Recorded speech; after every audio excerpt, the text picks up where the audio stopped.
បាទហើយសួស្តីទាំងអស់គ្នាជាថ្ងៃនេះខ្ញុំមកបន្តទាក់ទង Part 3 វាបើសម្រាប់ Microsoft Word ជាដំបូងយើងរៀនមកកាន់ពីផ្នែកឆ្វេងទៅផ្នែកស្ដាំដោយរៀននៅលើ Home tab បាទអញ្ចឹងខ្ញុំសូមមកធ្វើការវាយអត្ថបទមួយហើយអត្ថបទហ្នឹងក៏ជាច្រើនណាស់ដែរខ្ញុំសូមធ្វើការវាយលក្ខណៈសាលាបឋមសិក្សា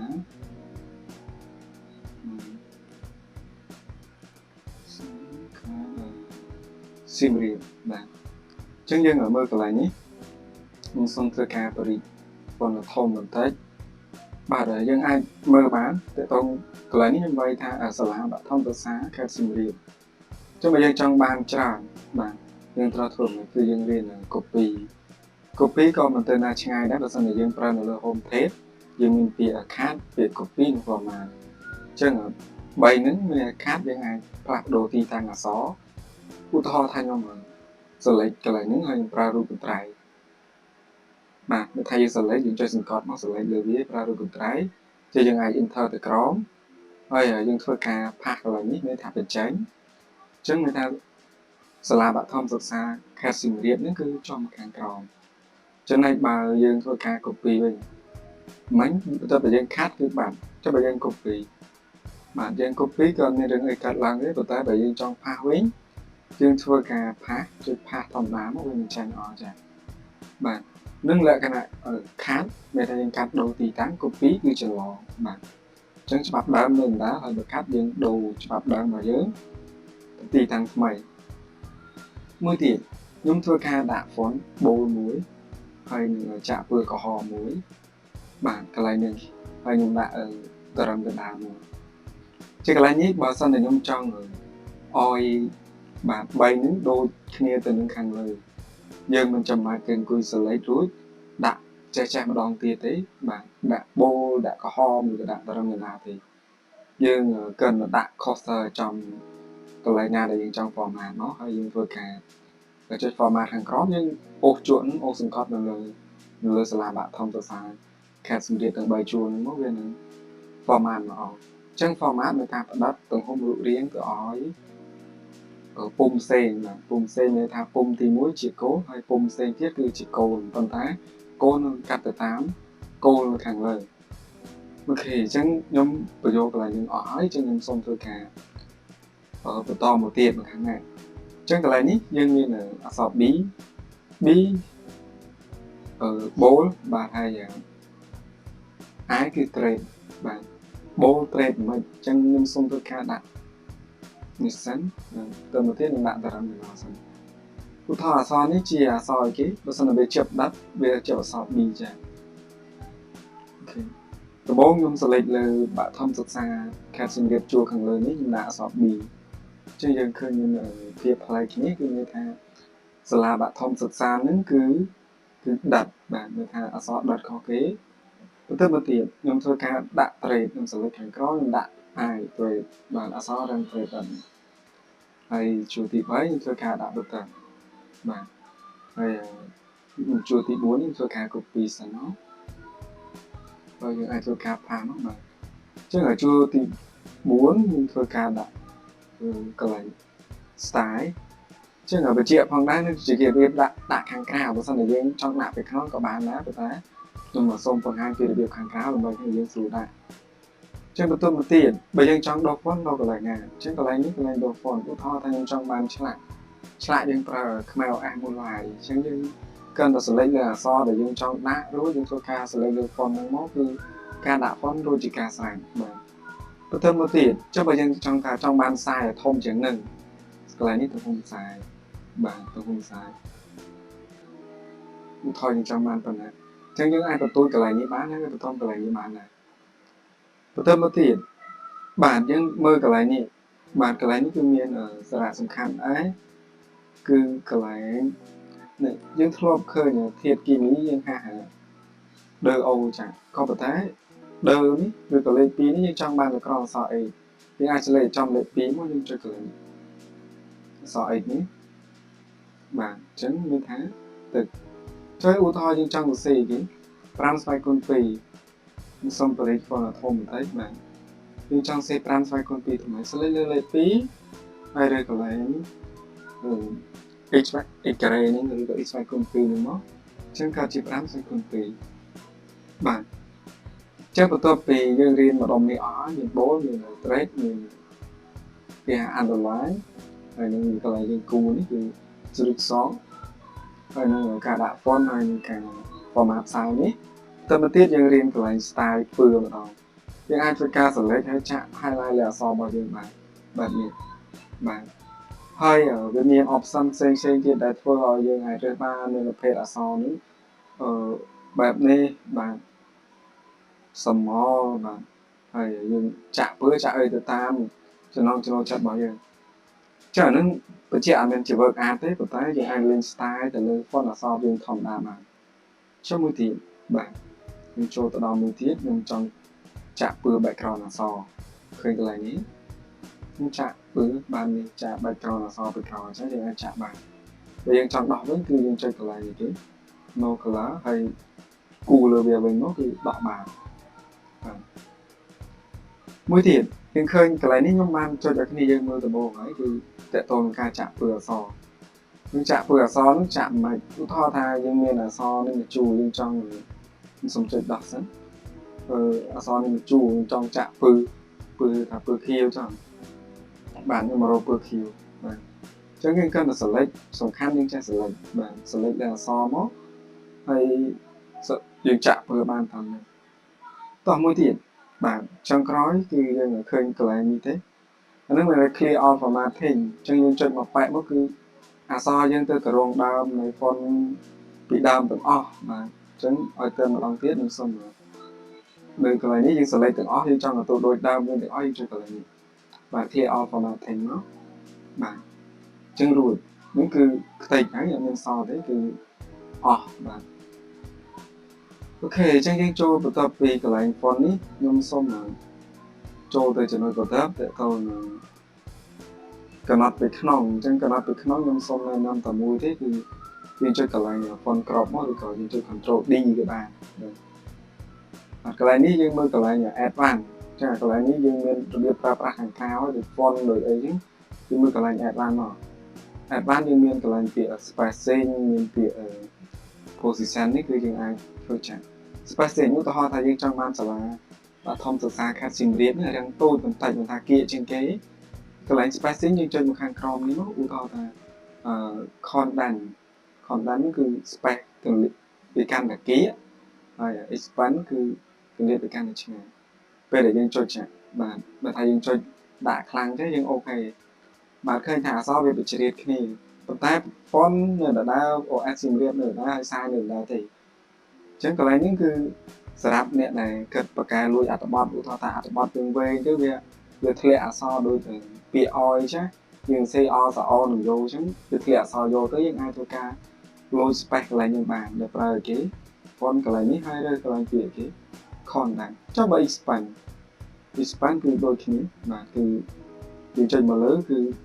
វាគម្លាតយើងមើលកន្លែង preview នេះមកគម្លាតចាញ់អស់ទៅបាទដោយលក្ខណៈដក clear ក៏ប៉ុន្តែមិនមែនជាការដក clear ទេតែករណីយើងលុបគឺស្មើនឹងលុបអក្សរមួយហើយតោះមួយទៀតឧទាហរណ៍ថាបាក់ធំនេះខ្ញុំចង់សុំដាក់កណ្ដាលឲ្យគ្នាយើងមើលស្រួលនោះព្រោះដាក់គេពេកក៏មើលពិបាកដែរឧទាហរណ៍ថាបាក់ធំខ្ញុំចង់ឲ្យបានទៅលើបាទទៅលើគឺយើងអាចធ្វើការ position គឺខ្ញុំចុច rest ហើយ rest នេះគឺខ្ញុំដាក់ទៅលើ10បានកន្លែងនេះ10ហើយចុច OK ចឹងអូខេចឹងប៉ុន្តែអត់មានជាស្វ័យគុណទេគឺដោយសារ rest position ទេបាទហើយខ្ញុំចុចឧទាហរណ៍ខ្ញុំចង់បានគេពាក្យសៀមរាបចោះមកឲ្យពិបាកសៀមចឹងខ្ញុំចង់ដាក់មកក្រោមខ្ញុំចុចគេពាក្យគេ lower ហើយខ្ញុំទៅឡើងមកក្រោម7ដែរបាទត្រង់បែបនេះយើងអាចមើលបានគឺមានន័យថាកន្លែងនេះគឺមានសារៈសំខាន់ទៅតាមប្រភេទឯកសារទេបើជាទូទៅយើងមិនប្រើជារហូតទេបាទអញ្ចឹងខ្ញុំសូម select ហើយចុច clear កន្លែងនេះបាទហើយយើងចុចដាក់មកដល់កណ្ដាលឲ្យលើស្រួលទៅអូខេអញ្ចឹងបន្ទាប់ពីចុចកន្លែង font crop នេះអស់ហើយទាំង cut ទាំង copy ហើយយើងចូលមកដល់ paragraph ម្ដងអញ្ចឹង paragraph នោះអ្វីទៅជា paragraph គឺជាកថាខណ្ឌអញ្ចឹងឧទាហរណ៍ថា យើងស្វែងយល់ពីតម្រំមុនសិនមកកុំឲ្យពិបាកគឺខ្ញុំមានតម្រំចំនួន4បាទដោយតម្រំទី1គឺគេថា align left ឬក៏តម្រំខាងឆ្វេងនេះពេលដែលយើងដាក់ជាធម្មតាអត្ថបទយើងសរសេរចេញពីគេពីឆ្វេងយើងឯងហើយគេ center នេះគឺតម្រំកដាមានថាចំកដាហើយតម្រំស្ដាំនេះគឺស្មើខាងស្ដាំចំណែកតម្រំ justify គឺយើងមានថាតម្រំសងខាងអញ្ចឹងតម្រំសងខាងជាទូទៅគេប្រើនៅលើអត្ថបទបើថាអត្ថបទឲ្យយើងសរសេរវែងច្រើនទៅយើងប្រើ justify មកវាស្អាតបាទអូខេសម្រាប់តម្រំមានតែប៉ុណ្្នឹងទេវាមានឆ្វេងកណ្ដាលស្ដាំហើយនឹង justify ពេលដែលយើងដាក់នៅលើអក្សរដែលมันមានបន្ទាត់ច្រើនវាលោតមកដោយតម្រំឆ្វេងទេតែបើកាត់នៅអក្សរមានបន្ទាត់ច្រើនវានឹងទាញឲ្យយើងស្អាតអស់ហើយចឹងនេះកន្លែងនេះក៏វាពិសេសដែរចឹងខ្ញុំសូមដាក់កណ្ដាលទៀតហើយធ្វើខាងទៅមួយចំណុចទៀតអូខេខ្ញុំមកចូលទៅដល់មួយទៀតឧទាហរណ៍ថាខ្ញុំចង់ដាក់គេទាក់ទងនឹង symbol ឬក៏យើងអាចថា bullet library យើងមានប្រភេទនិមិត្តសញ្ញាដៃផ្កាអីអានេះគេហៅថានិមិត្តសញ្ញាអូតូឧទាហរណ៍ថាខ្ញុំចង់ដាក់ដៃអូតូហើយខ្ញុំបើកពាក្យថាការសិក្សាដល់ហើយខ្ញុំ enter តាមផ្ទះទៅទៀតនៅក្បែរហើយតាមទីសាធារណៈបាទអូខេអញ្ចឹងយើងឃើញមានផ្លែទេវាអត់ស្មើគ្នាអញ្ចឹងអត់ស្មើដោយសារតែយើងប្រើតម្រំកដាលទេកដាលមិនថាស្មើពីកដាលអញ្ចឹងកដាលស្មើតែបើគៀងអត់ស្មើយើងអាចប្រើតម្រំឆ្វេងជាមួយអូខេអញ្ចឹងកន្លែងនេះយើងចង់អាចធ្វើការទាញទៅលើ indent នេះបានតែថាយើងទាញចាបើថាចង់បានស្រឡាញ់ប៉ុណ្ណាកុំឲ្យឆ្ងាយពេកឬជិតពេកយើងអាចទាញបានមិនជាបញ្ហាទេបាទអូខេនឹងតើតងនឹងគេយើងចុច enter មកទៀតដែរនិមិត្តសញ្ញាអញ្ចឹងយើងចូលដល់លេខរៀងយើងចូលមកកន្លែងនេះយើងចុចលេខរៀងមានច្រើនប្រភេទហើយយើងចុចកន្លែងលេខរៀងលេខ1នេះជាលេខបារាំងលេខអូតូខ្ញុំដាក់ថាទី1បាទហើយដាក់ទី2ទី3យើងកាន់តែ enter មកវានឹងលោតលេខរៀងអូតូភាសាចង់ផ្ដាច់ enter ដែរឧទាហរណ៍ថាលេខរៀងនេះយើងបានគេលេខ1លេខ2ប៉ុន្តែយើងចង់បានជានិមិត្តសញ្ញាទេធ្វើមិនទៅយើងលុបលេខរៀងឬក៏សរសេរថ្មីឬក៏ចុចទៅយើងរៀនរួចមិញគឺយើងចុច format មកហើយយើងអូសកន្លែងនេះមកណាបាទអូខេអញ្ចឹងយើងអាចដាក់ដូចគ្នាបានទេតោះមួយទៀតបានតោះមួយទៀតខ្ញុំមកចូលទៅដល់តទៅនឹងកន្លែងនេះយើងអាចមើលប្រភេទគឺមាន current list មានថាប្រភេទ list ដែលយើងប្រើមានលេខផងមានអក្សរផងហើយយើងរើសតាមឧទាហរណ៍ខ្ញុំរើសនេះមួយចោលហើយខ្ញុំសេថាថានិកស័ព្ទណាបាទថានិកស័ព្ទ enter សតតែចាញ់លេខ2មិញខ្ញុំរើសកន្លែងនេះទេមិនតែវាចាប់នៅខាងនេះអញ្ចឹងអានឹងយើងអាចរុញ indent នេះមកនេះបាទ increase indent មកបាទវានឹងចេញផ្សេងហើយមានអីគេមនុស្សបាទហើយអីគេសត្វជ្រូកបាទសត្វគោចឹងកន្លែងនេះយើងធ្វើការ enter មួយទៀតឬចេញ D ប៉ុន្តែបើកាត់នៅយើង enter មួយទៀតវានឹងចេញទៅលេខ2ថាលេខ2ពីលើហើយបើយើងចង់ឲ្យចេញនិមិត្តសញ្ញាផ្សេងពេលយើងធ្វើការ increase indent មក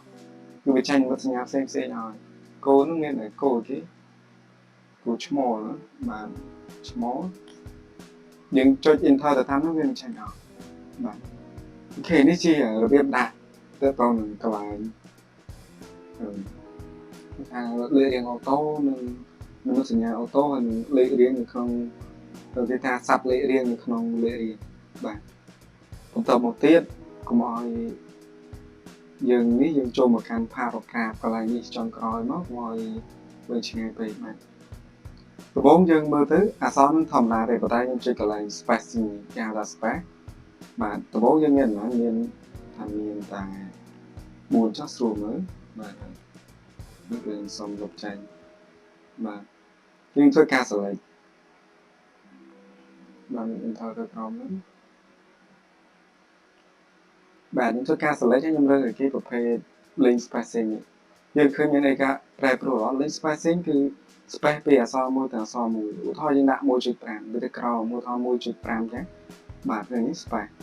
អាហ្នឹងមិនមែន space ដែលយើង enter ទេគឺ space អក្សរបើកាលណាយើងចង់ចុច cursor មកចំកន្លែងឆ្លាស់នេះក៏អាចកើតដែរព្រោះវាជាប់ space ហើយវាចង់ដោះវិញធ្វើម៉េចយើងចុចកន្លែង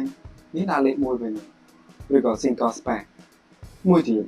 បាទបន្ទាប់ពីយើងដាក់លេខ1ក៏ប៉ុន្តែបើវានៅជាប់ទេ add space before paragraph នេះក៏វានៅតែជាប់ space ដែរតែ space នេះ space ពីលើនិង space ពីក្រោមជាធម្មតាយើងចុចពាក្យ remove